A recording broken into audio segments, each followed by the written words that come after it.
Métro, boulot, gynéco. Le micro des gynécos, les podcasts de la GOF. Bonjour à tous, aujourd'hui nous recevons Blandine Lirondelle, gynécologue obstétricienne au sein de l'hôpital de Mende en Lozère et notamment championne du monde de trail en 2019. Elle a remporté depuis de nombreuses courses et s'est imposée dans le monde du trail. Elle nous explique aujourd'hui comment elle conjugue son parcours de médecin à celui de sportive de haut niveau. Bonjour Blandine, alors tout d'abord merci de nous accorder un petit peu de ton temps pour cette interview. Est-ce que tu peux nous parler de ton parcours de gynécologue obstétricienne ? Qu'est-ce qui t'a amené à choisir la gynéco-obstétrique et où est-ce que tu as fait tes études ?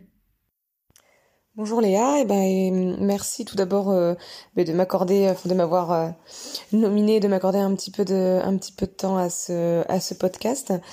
Alors, je vais me présenter brièvement. Je m'appelle Blandine Lirondelle, j'ai 30 ans, je suis originaire de Normandie, plus précisément de Bayeux, petite commune à côté de Caen, là où j'ai fait mes études de médecine, donc à Caen. J'ai fait mon externat. Et ensuite, après mon externat, lors de mon dernier stage d'externe, j'ai fait un stage en Équateur, en gynécologie obstétrique, et c'est là où en fait j'ai été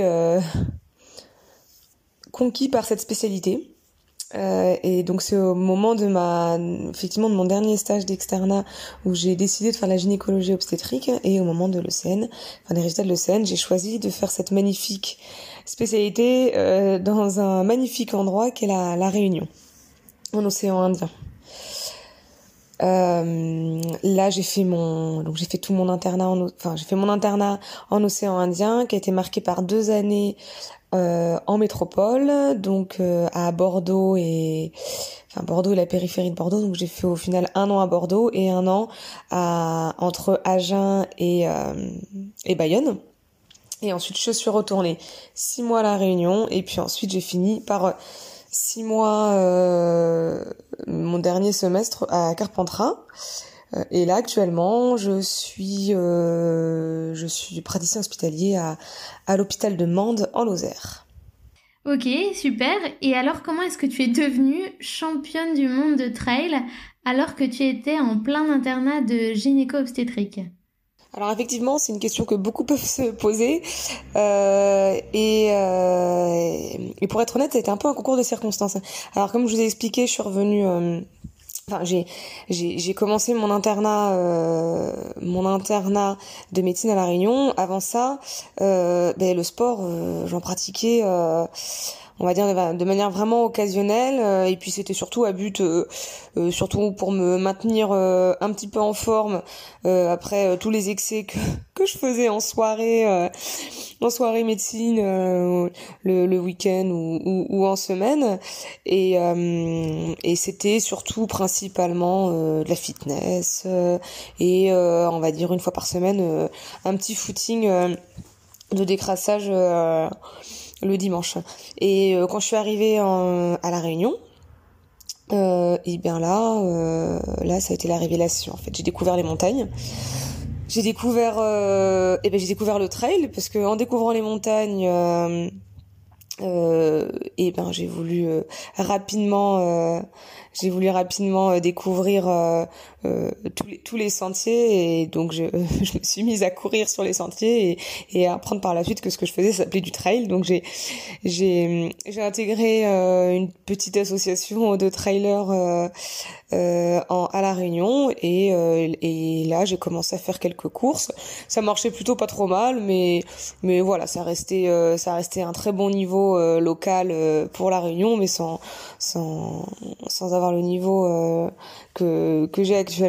Mais voilà, tout était vraiment pour le plaisir, et j'avais vraiment toujours énormément d'envie à pratiquer le trail à La Réunion, et à concilier aussi mon internat et bien sûr avoir une vie d'interne à côté, comme vous pouvez l'imaginer. Et puis ensuite je suis retournée en métropole, où là ça a été un petit peu plus difficile, l'internat était un peu plus prenant. Donc j'ai fait une bonne pause pendant 1 an et au bout d'1 an, l'envie du sport et de la montagne est vite revenue, et ça a été surtout en corrélation avec le fait que je sois allée faire un semestre à Bayonne, donc dans le Pays Basque, où là j'ai retrouvé mes montagnes. Je me suis accordé pas mal de temps à aller dans les montagnes, et au cours de l'année 2019, j'ai repris la compétition, en commençant tout d'abord par un trail en mars 2019 qui s'appelle le Trail du Ventoux, que j'ai fait sans aucun objectif, c'était juste pour m'amuser, et puis surtout que la famille, mon conjoint vient la famille de mon conjoint vient de la région, donc c'était aussi pour aller leur rendre visite. Et puis il s'avérait que lors de cette compétition, j'ai fait un très bon classement, donc j'ai fait 2e derrière une américaine qui était à l'époque championne de trail des États-Unis, et derrière moi il y avait Sarah Vieuil, qui était membre de l'équipe de France l'année d'avant, et puis qui sera par la suite une de mes coéquipières d'équipe de France. Donc suite à ça, je me suis fait un peu remarquer par le DTN adjoint de la FFA en charge du running, et le coach de l'équipe de France, Philippe Propage, qui avait pris soin ce jour-là de prendre mes coordonnées auprès de mon copain, et dans les jours qui ont suivi, il m'a appelé pour me conseiller, me motiver à faire la course de sélection pour faire partie de l'équipe de France de trail au vu des championnats du monde de l'année 2019. Sur le coup, moi ça a été la première réponse, ça a été non. Ça a été le refus catégorique.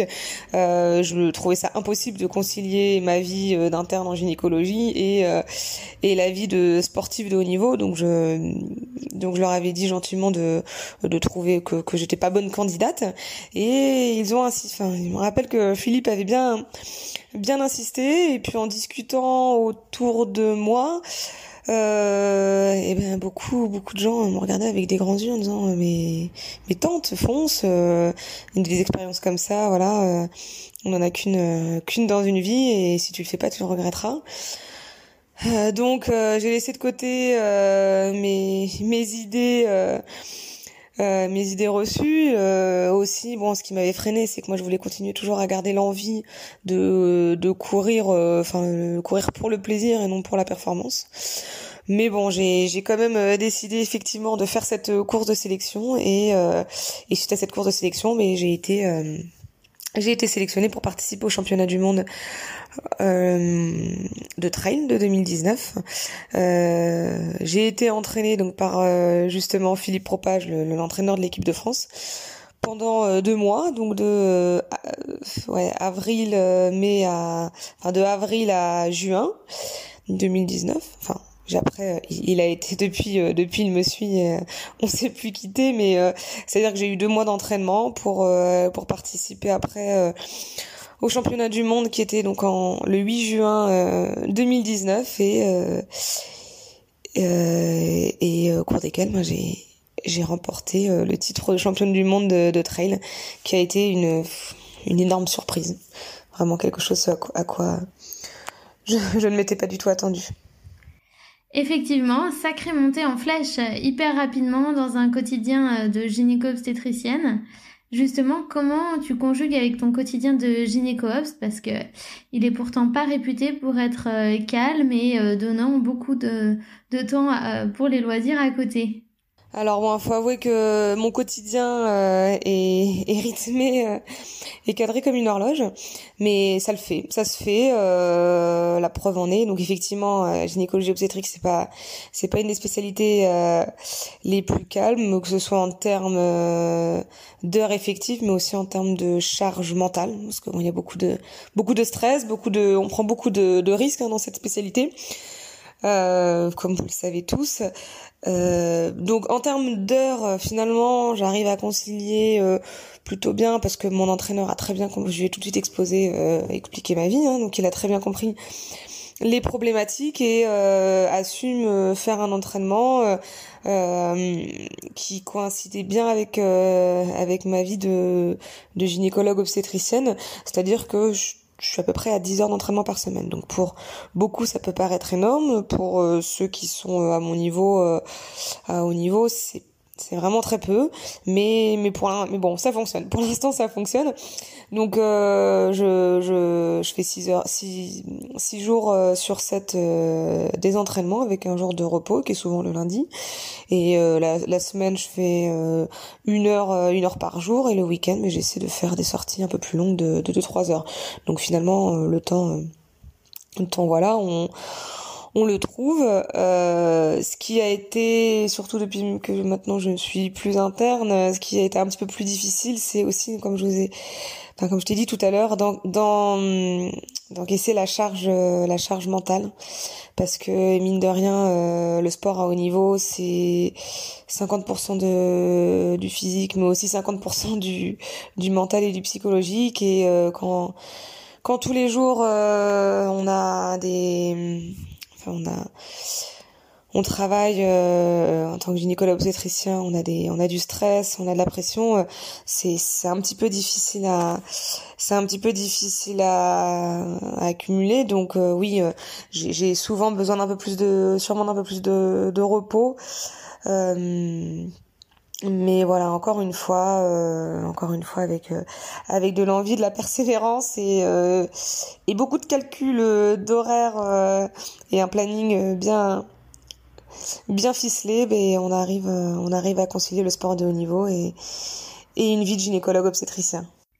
Et est-ce que ça te sert également dans ton quotidien, le fait d'avoir cette pratique sportive ? Alors oui, en mon sens oui, comme j'ai expliqué, ça me permet c'est un métier prenant et qui use beaucoup de force mentale, et ça me permet de décharger toute cette surcharge qu'on peut avoir. Donc moi, quand mes entraînements, souvent je les fais le matin tôt, parce que on sait à quelle heure une journée de travail, on sait à quelle heure on finit, on sait rarement à quelle heure on sait à quelle heure on commence, on sait rarement à quelle heure on finit. Donc je fais souvent mon entraînement le matin tôt, et ensuite la journée, voilà quoi, ça roule. Je me sens libérée, j'ai libéré mes taux d'hormones du plaisir, et oui, je pense que ça me fait du bien. Il faut que ça reste un équilibre, il faut que ça reste un équilibre entre le sport et le métier, mais pour ça, je pense que ça m'aide dans la vie le sport m'aide dans ma vie de gynécologue, en me permettant d'être plus détendue, et finalement aussi d'apprécier plus les moments de travail. Mais je voulais aussi rebondir sur la question en la tournant de l'autre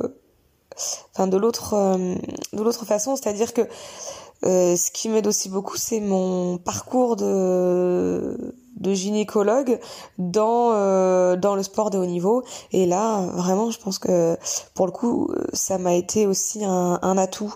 D'une part parce que quand on fait des études de médecine, je pense qu'on a tous ce tempérament à être persévérant, à donner tout ce que l'on peut pour arriver au bout des choses, à être travailleur, perfectionniste aussi un petit peu.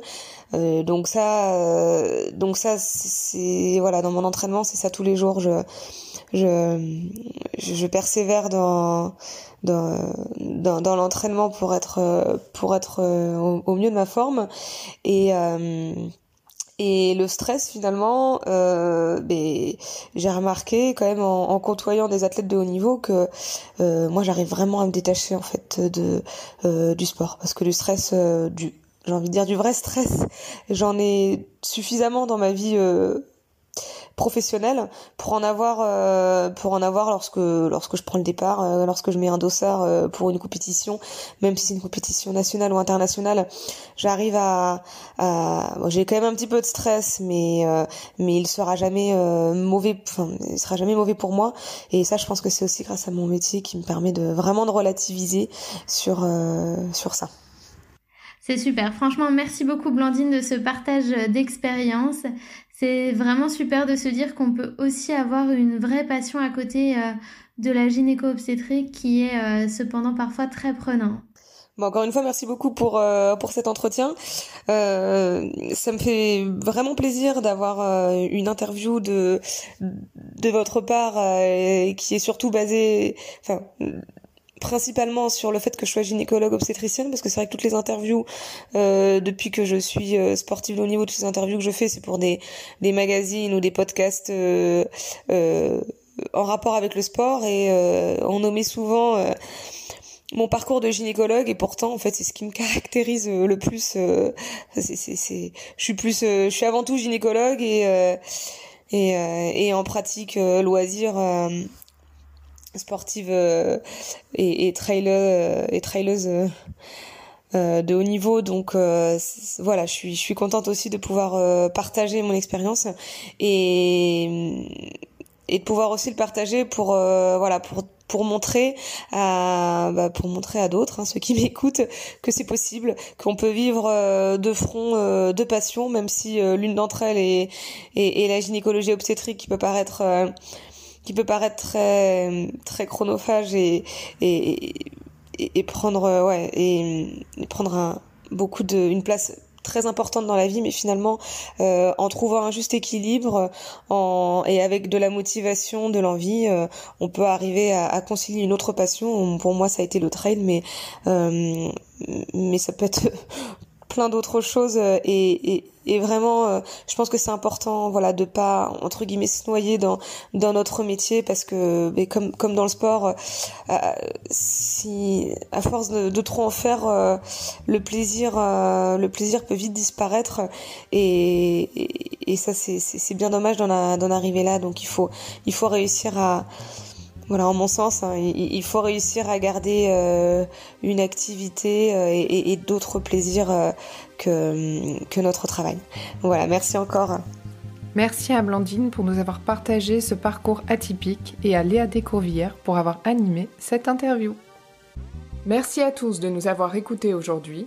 Rendez-vous la semaine prochaine pour un nouvel épisode. Vous retrouverez toutes les ressources et références de ce podcast dans la description. Et surtout, n'hésitez pas à vous abonner à la chaîne, à lui accorder 5 étoiles, voire même à en parler autour de vous. Métro, boulot, gynéco.